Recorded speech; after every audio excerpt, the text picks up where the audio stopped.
Batinaya sembah tubuh alasyadan yang pasti ugnay kita ngajing syay jing mengit kamko kan nangkulan aku baik bati ay ngalong peringkat mati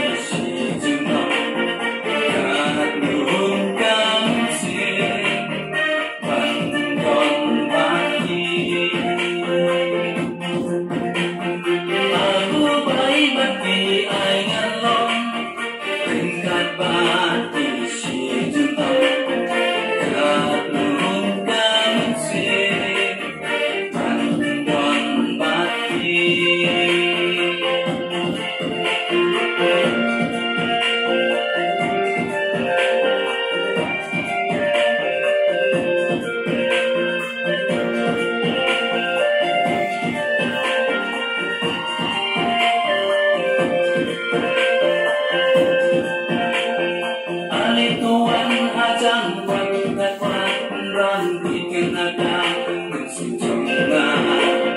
Ikut batin sakit kajeng dicendaya pina duka batang kismi harga putih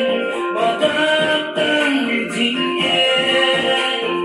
tanda kajing ini